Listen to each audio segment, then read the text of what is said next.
Welcome to Code Your English, the space where language learning meets personal growth. I'm so glad you're here. Let's explore how to train not just your English, but your mindset, too. Have you ever noticed that we tend to avoid the very things we know are good for us? Waking up early, speaking up in a meeting, learning a new skill, having that uncomfortable conversation. We tell ourselves we want to grow, to improve, to level up. But when the moment comes, we hesitate. We scroll. We find something easier to do. Or we just don't. Now, isn't that strange? We're intelligent, rational people. We understand that doing hard things builds resilience, confidence, and character. We've heard the quotes, "No pain, no gain." Growth begins at the end of your comfort zone, and so on. But understanding something intellectually is not the same as acting on it emotionally. That's the paradox of avoidance. We want the benefits of challenge, but we resist the experience of discomfort. It's like our brains are caught in a loop, a kind of internal tug-of-war between who we are right now and who we want to become. Imagine this. You're standing at the edge of a cold swimming pool.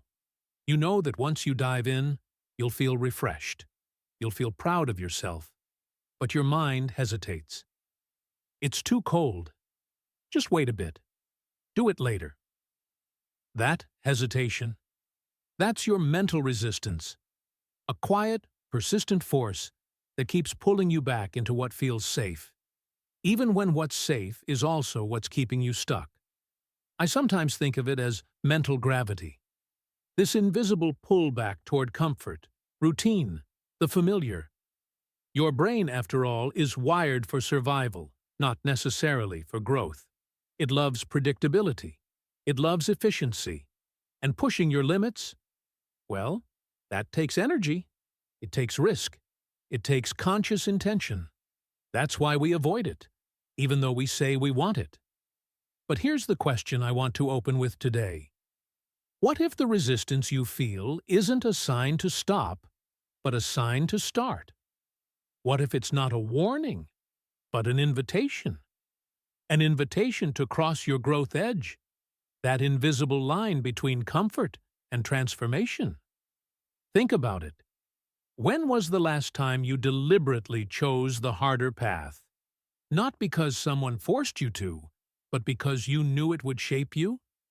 And how often do you catch yourself slipping into your own avoidance loop, repeating the same behaviors, telling yourself the same story, day after day? You're not lazy. You're not weak. You're just human. But being human also means we have the ability to change our patterns, to retrain our responses, reframe our inner dialogue, and choose growth, even when it's uncomfortable. This episode is about how to do exactly that, how to train your brain, not just to tolerate hard things, but to lean into them, even love them, or at least love what they do to you. Because real growth doesn't come from doing what's easy. It comes from meeting yourself in that moment of hesitation and choosing, just for today, to step forward. The neuroscience of discomfort. Let's take a moment to look under the hood, to peek inside the human brain and understand why discomfort feels so, well, uncomfortable. Because once you see what's really going on behind the scenes, it becomes easier to work with your brain instead of constantly fighting against it. Now, your brain, as impressive and complex as it isn't really designed for your long-term personal growth.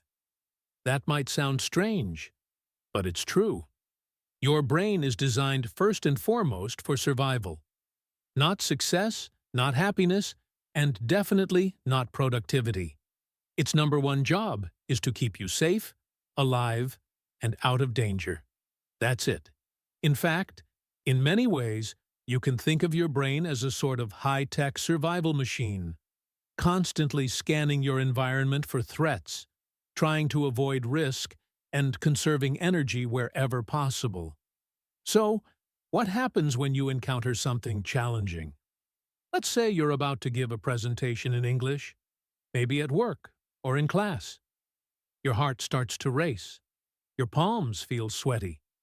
You feel nervous, exposed, maybe even a little panicked. Why? Because to your brain, this situation feels uncertain. It involves social risk, performance pressure, and potential failure, all of which trigger a built-in alarm system called the fight-or-flight response. This is the same response our ancestors experienced when they heard a rustle in the bushes and had to decide, is that a tiger or just the wind? Today, the tiger might be an email from your boss or the fear of looking foolish during a presentation, but your brain still reacts as if your survival is on the line. It releases stress hormones like cortisol. Your focus narrows. Your breathing changes. And without realizing it, you start looking for the nearest exit, an excuse, a distraction, a way to avoid the discomfort.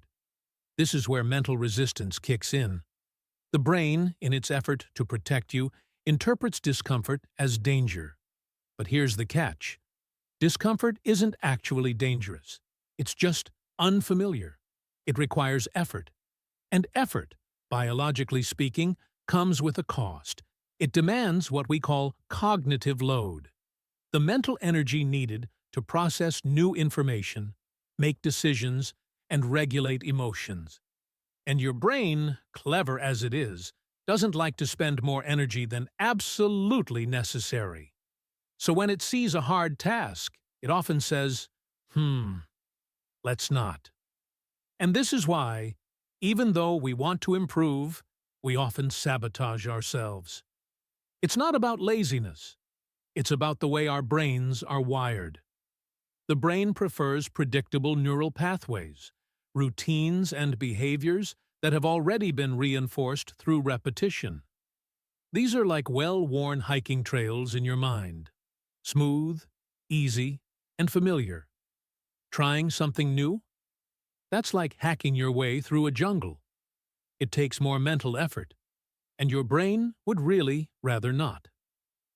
Now, let's talk briefly about dopamine, the brain's feel-good chemical. Most people associate dopamine with pleasure, but that's only part of the picture. Dopamine is also about motivation. It's released when your brain anticipates a reward, not just when you get one. This means your brain actually gets excited by progress, by movement toward a goal. But here's the twist. Dopamine isn't automatically released when you do hard things. It's released when you believe those hard things are meaningful. When your brain sees a connection between effort and reward. So, if your internal narrative says, "This is pointless," or "I'm not good at this," or "Why bother?" then guess what? Your dopamine levels stay low and your motivation drops. On the other hand, if you learn to associate effort with something positive, growth, learning, self-respect, your brain begins to respond differently. It starts to link discomfort with purpose, and that's where change becomes possible. Let's pause for a second. When was the last time you felt resistance towards something, but did it anyway, and then felt proud of yourself afterward? Maybe you went to the gym even though you were tired. Maybe you studied instead of watching YouTube. Maybe you pushed through a difficult conversation. In those moments, you weren't just building willpower. You were actually rewiring your brain, slowly creating new neural pathways that say, hard things are worth it. And this rewiring process, this quiet, powerful transformation, is how people begin to love challenge. Not because it's easy, not because it's fun in the moment, but because they've trained their brains to connect discomfort with growth and growth with something meaningful. Of course, this doesn't happen overnight. It takes awareness, it takes repetition, and it takes a willingness to feel awkward, uncertain, even afraid, without running away. But the science is clear. The more often you face a difficult task on purpose, the more your brain adapts. The more it learns that effort is not something to avoid, but something to engage with.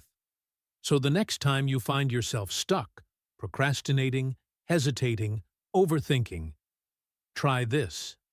Take a breath. Notice the resistance and remind yourself that your brain is just trying to protect you. You can thank it and then choose anyway. Because your brain may be wired for survival, but you are wired for so much more. Comfort versus growth. A false dichotomy. There's a story we've been told, and many of us believe it without even realizing. It's the idea that comfort and growth are opposites, that you're either relaxing or improving, that you're either taking it easy or working hard, like you can't possibly do both at the same time. But is that really true? Let's take a closer look. In most motivational speeches or productivity advice, we hear things like, "Get out of your comfort zone," or "Nothing good ever comes from staying comfortable." And sure, there's some truth there. Growth usually involves challenge, but over time, this message has become a kind of unspoken rule, a false binary that says, you're either growing or you're comfortable. Pick one. But life, as you know, isn't that black and white. The world isn't neatly divided into easy versus hard, comfort versus discipline. In fact, sometimes the most powerful growth happens when we're able to find a balance, when we create a space where challenge and ease coexist, not compete. Think of a good workout. You don't go into the gym and immediately lift the heaviest weight or run until you collapse. That would injure you, not help you. What you do instead is find your stretch zone, the space just beyond what's familiar, where your muscles and your mind are being pushed, but not overwhelmed. Too little effort, and nothing changes. Too much, and you burn out. But just the right amount of challenge? That's where real transformation begins. And here's something that might surprise you. Building resilience doesn't mean living in constant struggle. In fact, emotional flexibility, the ability to shift between effort and rest, tension and release, focus and relaxation, is actually one of the key indicators of long-term well-being. The most resilient people aren't the ones who grind 24/7. They're the ones who know how to lean into discomfort and lean back into rest without guilt. You don't have to suffer to grow, but you do have to stretch. This is the nuance many people miss. Growth doesn't require pain, but it does require stepping beyond your automatic patterns. It requires you to be intentional, to notice when you're holding back simply because something feels unfamiliar. And it requires you to question that internal voice that says, if this is uncomfortable, it must be wrong. Let's pause here. Think about the last time you avoided doing something. Not because it was impossible, but because it felt unfamiliar, uncertain, or awkward. Maybe it was asking a question in English, applying for a job you weren't 100% qualified for, or simply starting a habit you've been meaning to build. The truth is, many of us stay in our comfort zones, not because we're truly comfortable, but because we're afraid of failing, looking foolish, or losing control. But here's the irony. Comfort zones aren't always comfortable. Sometimes they're just predictable. And predictability feels safe, even when it's keeping us stuck. Now, that doesn't mean we should constantly push ourselves to the limit. Growth doesn't mean burnout. It doesn't mean living in constant stress or forcing yourself to hustle every minute of the day. That's not strength. That's imbalance. What we're really aiming for is intentional growth, the kind that's rooted in self-awareness, not self-punishment. And here's a key mindset shift. You can design your comfort zone to include growth. You can build habits, environments, and routines that support your development in a way that feels natural, sustainable, and even enjoyable. This is where the idea of resilient comfort comes in. Comfort that expands rather than confines. For example, let's say you're trying to improve your English. If you only study when you feel motivated, or only speak when you're completely sure of every word, you stay stuck. But if you build a small daily routine that challenges you just a little, listening to a podcast like this one, repeating a tricky phrase, writing a short paragraph, you're gently stretching your capacity. You're growing inside your comfort zone because you've made that zone bigger. You've redefined what feels natural. This kind of growth doesn't feel dramatic. It doesn't feel heroic. But it is deeply powerful. And over time, it changes the way your brain responds to challenge. Because challenge becomes something familiar, something you've practiced, something you've made room for. So, the next time you catch yourself thinking, I can't grow unless I'm uncomfortable, or, if I'm not struggling, I'm not making progress, try asking yourself a better question. How can I stretch myself gently today without snapping? Because growth isn't about extremes, it's about direction. And every small step you take toward the edge of your current limits, not beyond them, but toward them, is a step that tells your brain, I can handle this. I'm expanding. Identity and internal dialogue. Let's slow down for a moment and turn inward. We've talked about brain chemistry, motivation, and the myths around comfort zones. But here's something that sits even deeper beneath all of that. Your identity. The story you carry about who you are. And just beneath that, your internal dialogue, the voice in your head that interprets every challenge, every failure, every small victory. If you really want to train your brain to love doing hard things, this is where the work begins. Now, I know that phrase, internal dialogue, might sound abstract, but it's actually something very real. It's the voice that says, I'm just not that type of person, or I've never been good at this, or I'll probably mess it up, so why even try?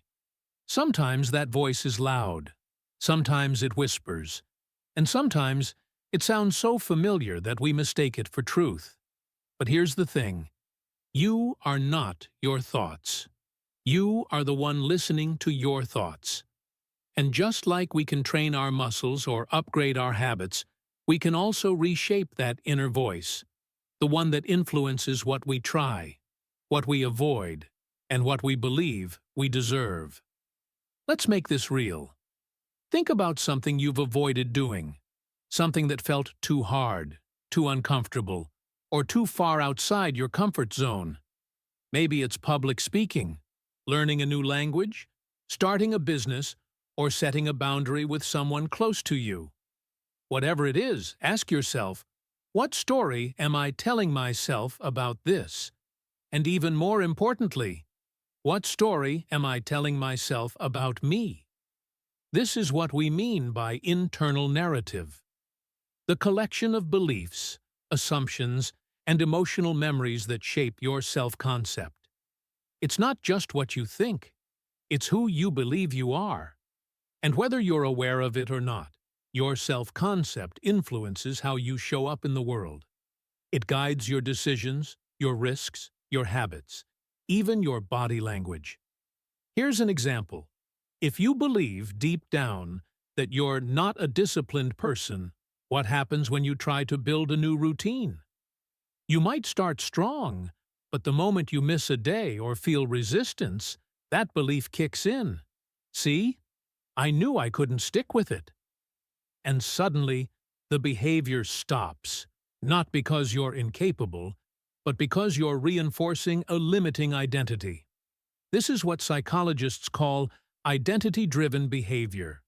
We tend to act in ways that align with how we see ourselves, even if that identity is outdated, inherited, or inaccurate.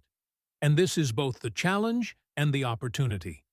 Because once you start rewriting that identity, even in small, subtle ways, your behaviors begin to shift naturally.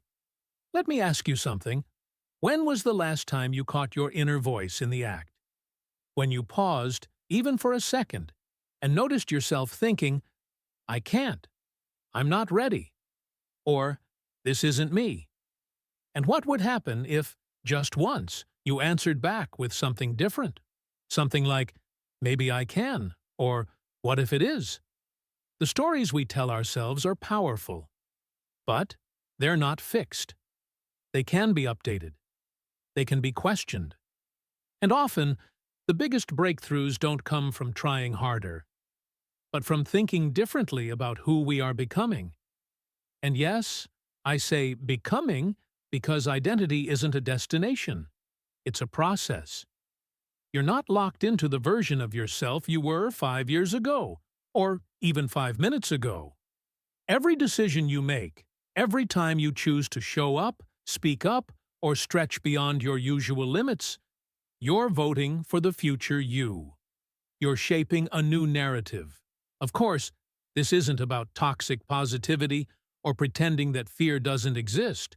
It's about creating a more honest, compassionate internal dialogue. One that makes room for growth, for effort, for change. You can be someone who struggles with self-doubt and still takes action. You can feel fear and move forward. You can challenge yourself without attacking yourself. So here's something to reflect on. If your brain believes what you tell it most often, what are you feeding it? Are you reinforcing old doubts or rehearsing new possibilities? And if you could write a new story, one sentence just for today, what would it say? Maybe something like, "I am a person who does hard things, not perfectly, but consistently." Or, "I'm learning to trust myself, even when it feels uncertain." Or maybe just, "I'm growing." Because that voice in your head, that's not just background noise, it's the script that directs your life. And the beautiful thing is, you're allowed to rewrite it. The role of micro-challenges. Let's be honest. When we think about doing hard things, most of us picture something dramatic. Climbing a mountain, running a marathon, launching a business from scratch, moving to a new country. And sure, those are big, bold challenges, the kind that change your life story. But what if I told you that the most effective way to grow isn't through one massive act of courage, but through small, consistent acts of deliberate discomfort? You see, your brain, the same one that resists change and craves efficiency, doesn't need grand gestures to start adapting. It needs repetition, it needs evidence, and it needs clear signals that say, "I can handle this."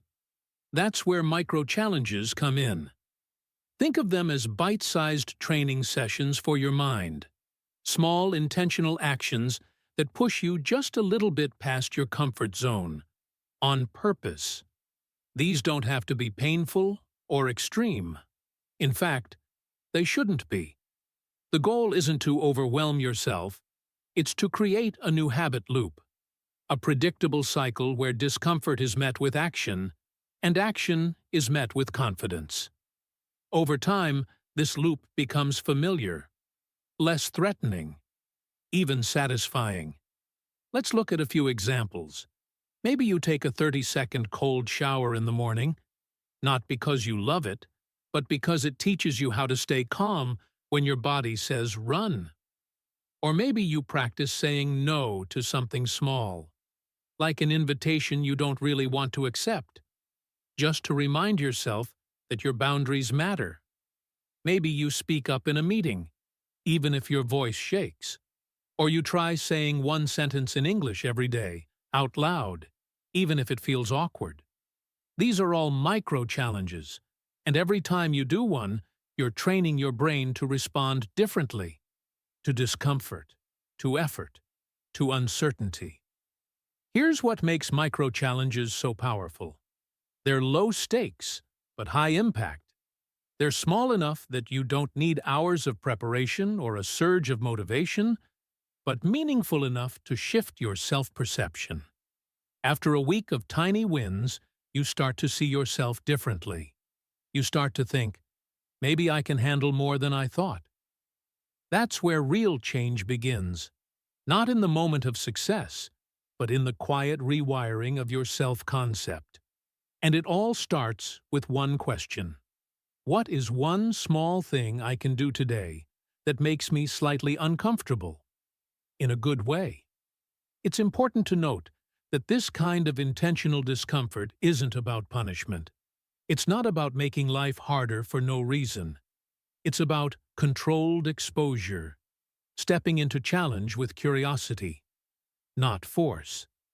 You're not trying to prove something to the world. You're simply building mental and emotional flexibility, one repetition at a time. And this approach works especially well when combined with what psychologists call incremental change. That means focusing on progress, not perfection. If your goal is to become more confident speaking English, don't try to memorize 500 new words in a week. Start by using one new phrase today, in a message, in a conversation, even just by repeating it to yourself out loud. If your goal is to be more focused, don't quit all distractions overnight. Try working for 10 minutes without checking your phone. Then increase it gradually. These micro habits, these small shifts, compound over time. And eventually, they become your new normal. You're not just practicing discipline, you're teaching your brain that effort isn't scary. It's manageable, it's familiar, and sometimes it's even enjoyable. Of course, this isn't magic. You won't suddenly fall in love with every uncomfortable thing you do, but you will start building a kind of quiet confidence, a sense that you can trust yourself to face resistance and move through it instead of avoiding it. That's a powerful skill, and it's one that stays with you for life. So here's your gentle challenge for today. Choose one micro-challenge. Just one. Something that makes you stretch, but doesn't make you snap. Something that gets your attention just a little. It might be uncomfortable. That's the point. But make it doable, repeatable. Something you can actually practice. Because in the end, you don't become the kind of person who loves doing hard things all at once. You become that person in small, daily moments, when no one's watching, when it would be easy to skip it, when the excuse is right there. But you choose differently. That's how resilience is built. Not in a single leap, but in a series of quiet, courageous steps. Reframing failure and struggle. Let's talk about something we all try to avoid. Something that can stop us before we even start. Failure. Just the word itself can trigger discomfort. No one wants to fail. No one enjoys struggling. And yet, if we're honest, most of the things that matter, things like learning a language, building a meaningful career, improving your health, healing a relationship, all of them involve moments where you fall short, where you get it wrong, where you feel like giving up. So how do we make peace with that? How do we stop seeing failure as the enemy and start seeing it as part of the process? It starts with a simple but powerful idea. Struggle isn't a sign that something's wrong. It's a sign that something's happening. When you're struggling, it means you've stepped outside of autopilot. It means you're engaging, stretching, challenging your assumptions. And yes, it's uncomfortable. But discomfort is not the same as danger. Most of the time, it's just growth in disguise. Here's a metaphor I like. Think of struggle as a kind of training ground. It's not where you go to succeed right away. It's where you go to get stronger. Picture an athlete in a gym. They're lifting weights, sweating, straining. Are they failing? No, they're training. Every rep that burns, every moment that feels hard, is a message to their body. Adapt. Grow. Get stronger. And over time, the body listens. Your mind works the same way. When you encounter a challenge and push through, even if you don't get it right the first time, you're building what I like to call your resilience reservoir. That's your internal store of strength and flexibility, the part of you that remembers, I've struggled before, and I came through it. But this doesn't happen automatically. You have to learn how to struggle well, and that begins with how you interpret failure. Too often, we experience failure as a personal verdict. We take it to mean, I'm not good enough. I'll never figure this out. This just isn't for me. But what if you saw failure not as a verdict, but as a feedback loop? A neutral, useful signal that's telling you where to adjust, what to practice, or how to change your approach. This is what's known as a growth mindset, the belief that your abilities aren't fixed, but flexible. That effort and repetition can lead to improvement, even if the road is bumpy. And it's not just a motivational phrase. It's a cognitive shift. People with a growth mindset don't avoid failure. They extract value from it. They treat mistakes like stepping stones, not stop signs. Let's bring this closer to home. Imagine you're trying to speak English more fluently, and during a conversation, you forget a word. You freeze. You feel embarrassed. Now, if your internal dialogue says, I'm terrible at this, or I'll never be fluent, your brain registers the experience as a threat. It wires that moment to fear and shame. But if your internal voice says, interesting, I didn't have that word ready. Let me find it and try again. The brain responds very differently. Now it sees the challenge as a chance to grow. That's productive failure. When you struggle, but reflect. When you fall short, but stay engaged. When the experience teaches you something, instead of just reinforcing doubt. And the more often you reframe these moments, the more confident you become. Not because you've avoided struggle, but because you've learned how to move through it. Here's a question to consider. What if struggle is not something to escape, but something to explore? Not a punishment, but a proving ground. A place where you learn, adapt, and build emotional muscle? We often forget that some of our proudest moments come after a period of struggle. Think about it. When have you felt most alive, most grounded, most deeply connected to yourself? Probably not during moments of ease, but after something difficult, a challenge you rose to meet, even if you stumbled along the way. Those are the moments that shape us.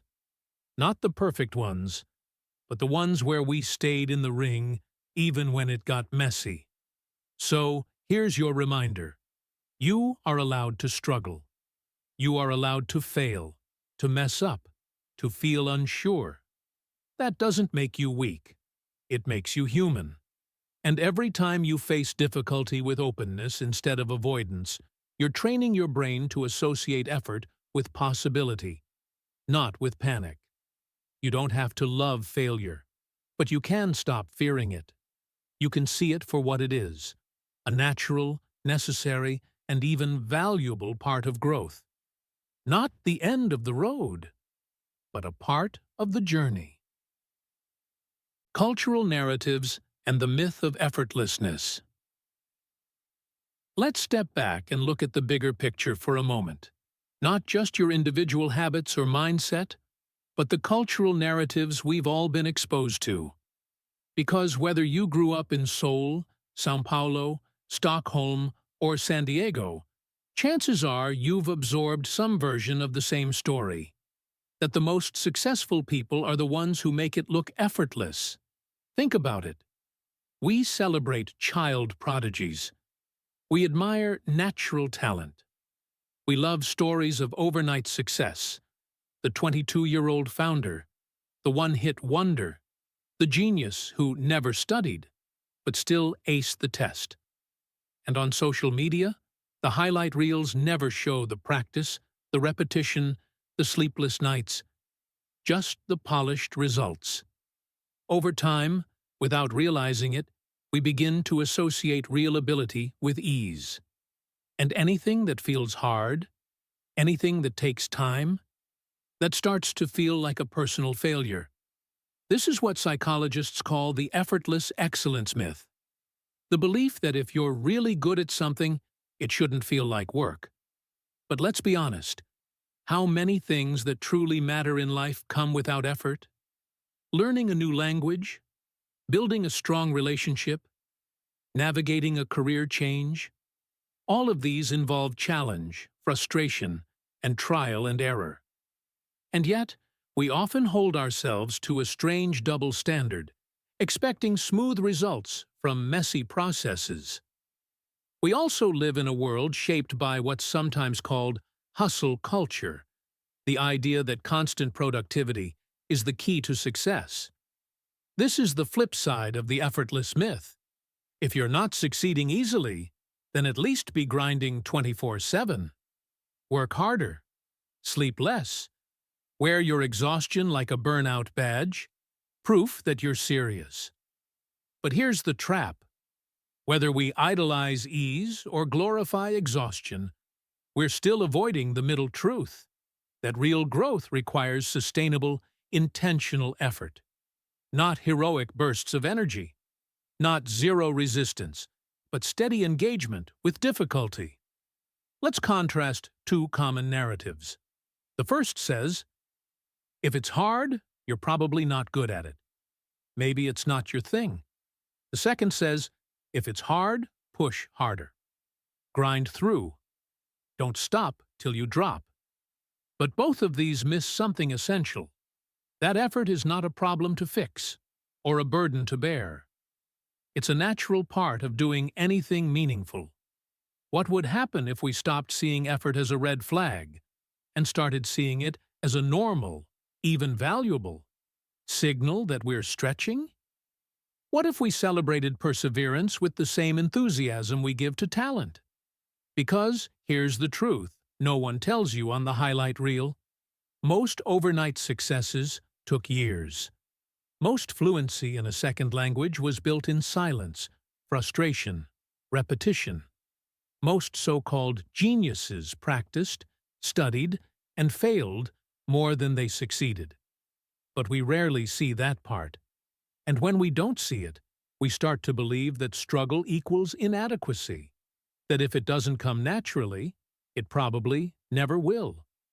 Let me ask you, have you ever felt embarrassed by how long something took you to learn?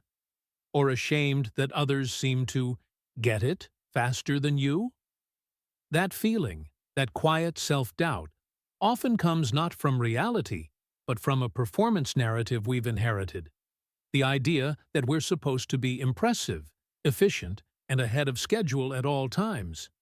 But growth doesn't work that way. It's messy. It's non-linear. It takes what it takes. And different cultures reinforce these ideas in different ways. In some places, hard work is deeply respected, but burnout is normalized. In others, ease is admired, and anything that looks like struggle is quietly judged. But across cultures, one thing is consistent. We rarely see the full story of effort. We see the product, not the process. And that can make us question ourselves when we're still in the middle of becoming. So here's the mindset shift. Effort doesn't make you weak. It makes you real. You don't have to be the fastest, the most gifted, or the smoothest. You just have to be willing to stay in the game, to show up, try again, and keep choosing the thing that stretches you, even when it doesn't look impressive from the outside. Let's reframe effort, not as something to be ashamed of, but as something to be proud of. Not a sign of failure, but a sign of commitment. Not something to rush through, but something to respect. Because when you stop comparing your messy middle to someone else's polished finish, you begin to see that your effort is not a delay. It's the path. And every time you choose to keep going, especially when it's not easy, you're not falling behind. You're building something real. Building a personal philosophy of effort. Let's come back to you. Not the person you're trying to become. Not the version of yourself you've been taught to chase. But the person you are, right now. Listening, thinking, reflecting. You've made it through a full journey in this episode, exploring the brain, identity, habit, culture, failure. And now we arrive at perhaps the most personal part of all. What does effort actually mean to you? This isn't a question with a right or wrong answer. It's a question of values, of alignment. Because at the end of the day, no strategy, no productivity system, no motivational talk will stick if it doesn't connect to your own internal compass. That's what we call conscious intention. Making choices based on clarity, not pressure. Based on what matters to you, not what simply looks good on paper. So, what do you believe about effort? What role does it play in your life? Is it something you associate with struggle and sacrifice? With pressure and perfectionism? Or is it something quieter? Something more sacred? Here's a different lens to try on.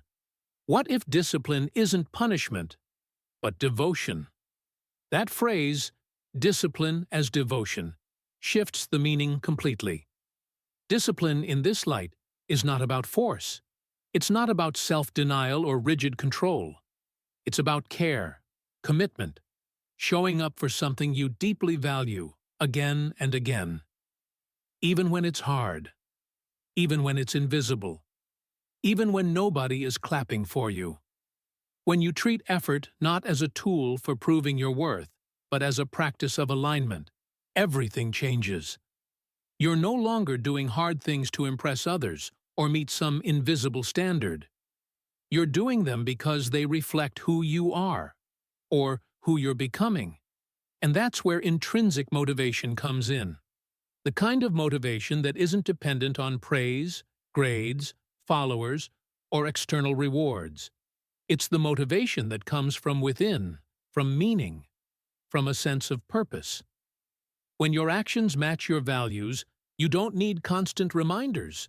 You might still face resistance, but underneath it, there's clarity. Now, this doesn't mean effort will always feel inspiring. Some days, effort looks like showing up tired, confused, or unmotivated. Some days, effort is simply staying with the process. But the point is, you've chosen it. Not because someone told you to, not because you're afraid of failure, but because you've decided, this matters to me. Let's pause here, and I'll ask you, what kind of effort feels meaningful to you? Not just useful, but true. What activities, goals, or routines make you feel more connected to yourself, even if they challenge you? What kind of discipline would you be proud to call your own? Not because it's impressive, but because it's honest. Because when effort is aligned with your values, it stops feeling like resistance and starts feeling like integrity. Here's the truth. We all live by a kind of personal philosophy, whether we're conscious of it or not.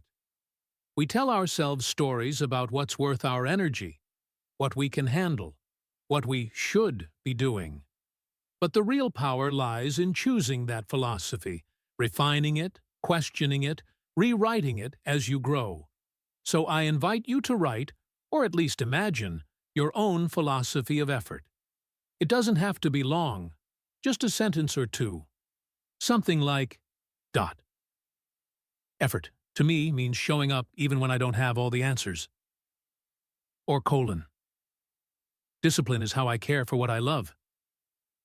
Or even point. I do hard things not to prove my strength, but to meet myself in motion.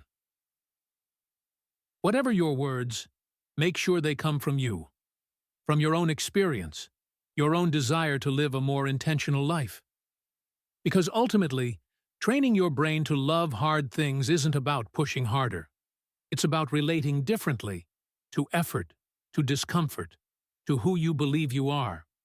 You don't need to become someone else. You just need to return to what already matters and commit to walking toward it, one deliberate step at a time. So here we are, at the end of this conversation, or maybe, more accurately, at the beginning of something else. Because while this episode may be drawing to a close, your part in it is just starting. We've explored a lot today: the neuroscience of resistance, the cultural myths that distort our view of effort, the inner stories we tell ourselves, the micro-challenges that help us grow, and the power of redefining struggle not as a threat, but as an invitation. And now, the question becomes simple. Not necessarily easy, but clear. What will you do with this insight? This isn't about overhauling your entire life overnight. It's not about making some dramatic declaration or chasing a new version of perfection. It's about one thing: starting small and starting deliberately. It's about choosing today to lean into just one thing that feels slightly uncomfortable, but deeply worth it. Something that stretches you, not to impress someone else, not to meet some invisible standard, but because it aligns with the kind of person you're becoming. You could start with a tiny challenge. Speak one sentence out loud in English, even if your accent isn't perfect. Say no when you usually say yes out of guilt. Work with focus for 10 minutes, even if you feel scattered. Walk into a situation you usually avoid. Pause before reacting. Ask a question you're afraid to ask.